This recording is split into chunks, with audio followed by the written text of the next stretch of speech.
hearts, be acceptable in your sight, O Lord, our rock and our redeemer. Amen. We're going to start by, I want you to imagine your best friend. Just picture in your mind of your very best friend, the one you've been friends with forever. Now, what are some of the attributes of your best friend? Now, that puts in your mind now. What are the attributes?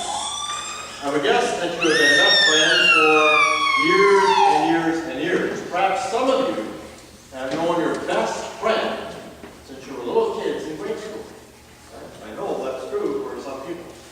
You and your best friend have this long history together. You've had shared experiences together.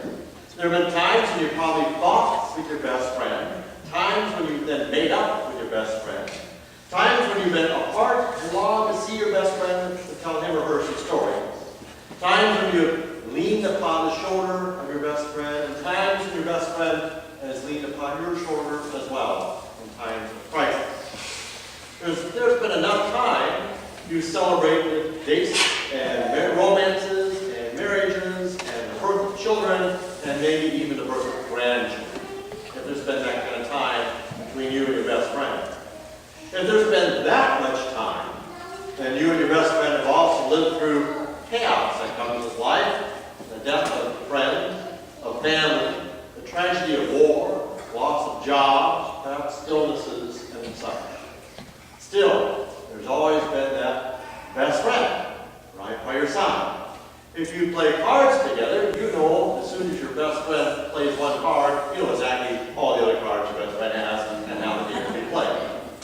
You have cried with your best friend, you have laughed with your best friend, you have rejoiced with your best friend, you have yelled at your best friend. Because sometimes that's the only person you can yell at.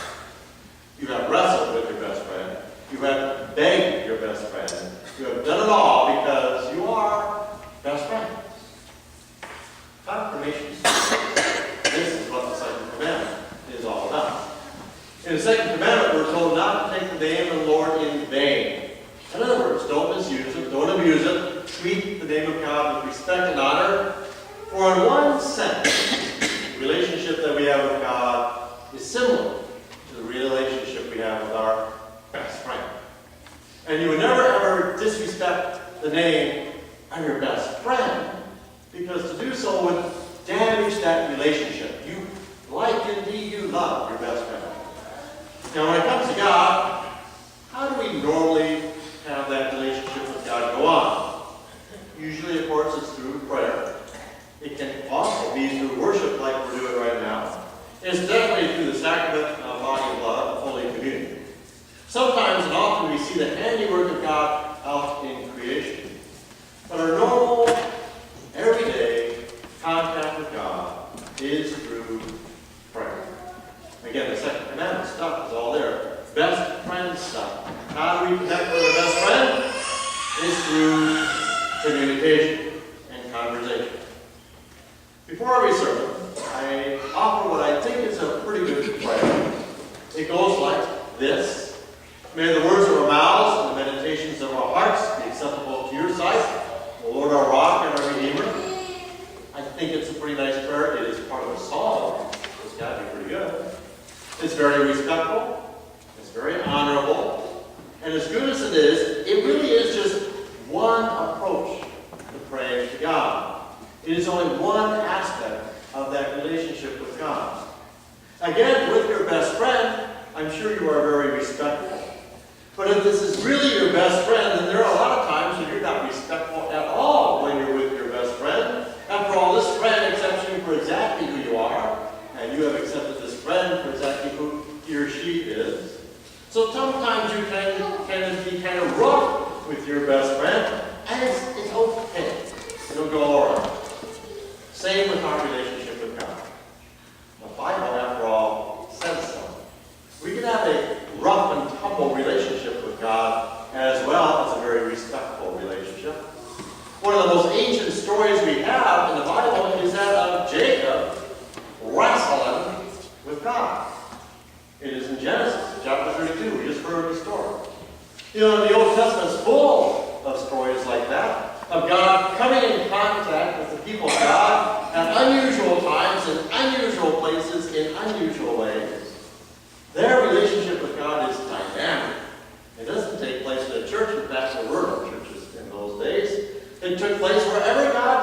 take place to have a relationship. Take Moses, for example. His most profound experience with God was while he was tending his father-in-law's sheep. All right? And then there was this burning bush. And God was in the burning bush. Can you imagine Moses coming back again and explaining what happened out there with the sheep? He comes back in the camp and he says, guess what, everyone? I had this incredible encounter with God. Oh, really, Moses? You had an encounter with God? Well, just how did that go, Moses? And Moses says, well, there was this bush, and it was burning. And God was right there in the middle of a burning bush. A burning bush. And why, Moses, were you burning bushes?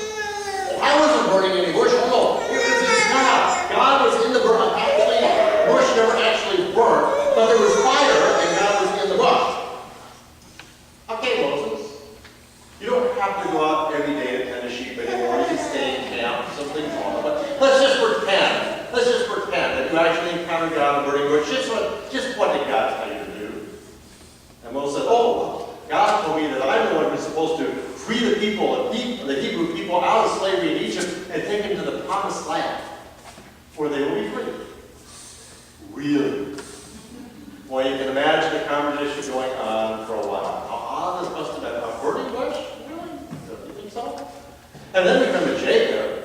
He is literally at an actual crossroads. His family, possessions, everything he has is crossed over the river. They're all going back to their ancestral home where they haven't been in years. Jacob is a bit worried about the travel. He's all by himself on the other side. In the morning, he'll cross the river and join the family. So during the night, he wrestles with this fellow. He doesn't know. But he doesn't give up the wrestling. It just keeps going on. The stranger, of course, is God. And God changes Jacob's name to Israel because he has prevailed against God and humans. From this encounter, his whole life changes. He becomes the father of the 12 tribes of Israel. And that's it. In the morning, Jacob limps off to join his family because his hip is hurting because of his wrestling with God. Imagine the story he's going to tell, huh? Won't go through all that one, but you can figure it out. How did you hurt your hip again, Jacob? Well, we're supposed to call you Israel now? Why are we doing that? Now, you may think all these weird stories with God and God's relationship with people is just in the Old Testament, because in the New Testament we have Jesus, a whole new thing. But in the New Testament, Jesus tells his disciples and those gathered around him that they are to pray always and never lose heart, which sounds really good. Pray always, never lose heart. Exactly. It's good advice. That's what we should do. And then Jesus tells us parables of a woman who just nags on and on and on to a judge who doesn't care a twit about her or her cause. But eventually the judge gives in to her request because he doesn't want to listen to her anymore. That's how we're to deal with God? That's the story Jesus gives. What happened to honor and respect and all that? There's the last line in the gospel reading that goes like this. When the Son of Man comes, will he find faith on earth? I think in a way, that last line, will he find faith on earth, shines a light on those other readings. Because it's a good question. And the answer is that he will not find faith on earth if our relationship with God is simply